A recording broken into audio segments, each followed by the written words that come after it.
abakulembeze ba Kampala Operation Tax Stages Association nga bakulembeddwamu ssentebe waabwe Ssematimba Yasin mu lukiiko lwe bayitiddemu bannamawulire mwe balagidde ekiwandiiko ekisazaamu ebiwandiiko ebyasooka nga balagira buli omu agira asigala waakolera mu paaka enkadde okutuusa nga KCCA ebawandikidde ku ki ekigenda mu maaso olw'abakugu okujja okulaba wanawa paaka weyita nga tebamanyi ekyabeewuunyisizza. Abakulembeze ba Kotisa balabika baalidde ssente mu bagagga abaagula polotis mu paaka eno n'aba KCCA tulabika twekobanye era tuwandiise ebbaluwa endala yiino egendayo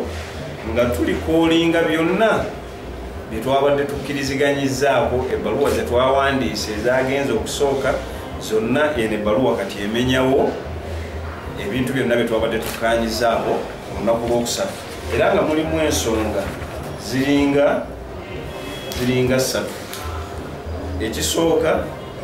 okuyitayo ebbaluwa zaffe ezasoose okugendayo n'okukkiriziganya kwonna tubisazaamu. Ekintu ekyokubiri KCCA ekole mu buwandiike kye twabadde tukkiriziganyizaako etulage endagaano gye yakoze n'abasitaalingi tugirabeko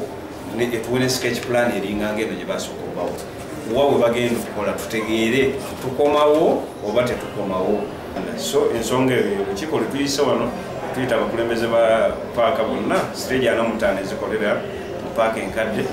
nga tusazaamu era nga tubagamba tewaba n'omu afuluma baffe twasoose okubagamba emmoloka bazifulumye omulimu gusobole okutambula obulungi naye era ffe bennyini abakulembeze tugamba abakulembeze bannaffe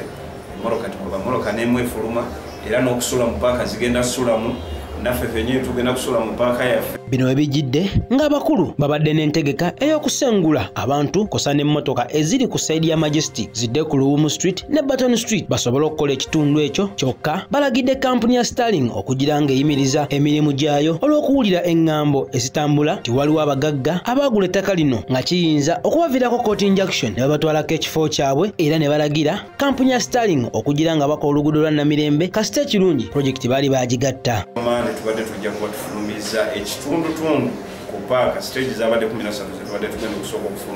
okufulumya okuva ku sayidi ya Majestic ziveewo zidde ku Luwumu zidde ku Batoni tundutundu eryo balikole bwe balimaliriza then eziri eno ate zidde eri nayo bakolere. So olunaku lw'Mande lwabadde tukkiriziganyiza n'abasitaali tebagenda okukola naye tubasaba tubeetondera ebyuma byabwe bagira bagende ewalala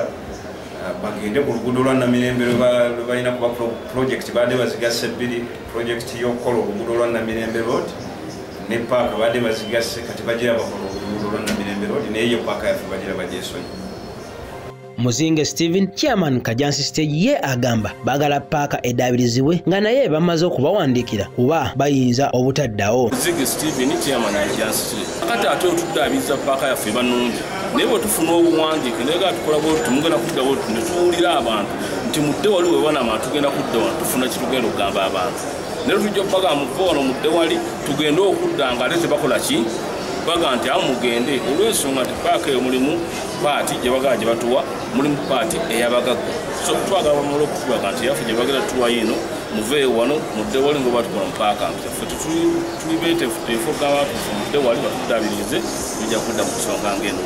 Atongo Yunus Vice Chairman Kibuli Stage ye agamba babadde bakkiriza okuva mu paaka esobole okukolebwa naye batidde abagagga abaagula paaka bayinza okwesa olukujjukujju ne babagoba mu paaka yaabwe. Amanya nzeeyirizwa Atongo Vice Chairman Kibuli Stage olunaku lwajjo twali twakkiriza nti tuli betegefu okuvaamu bakole paaka naye oluvannyuma lw'okwekengera embeera abagagga abaagula paaka eyo basobola okukozesa olukujjukujju luno ne tugendera ddala ne tulakola ki singa okugeza singa batandika okukola paaka ku Mande ne basibamu agannya bakubyeko n'ebibaati omugagga kimwanguyira okudduka mu kooti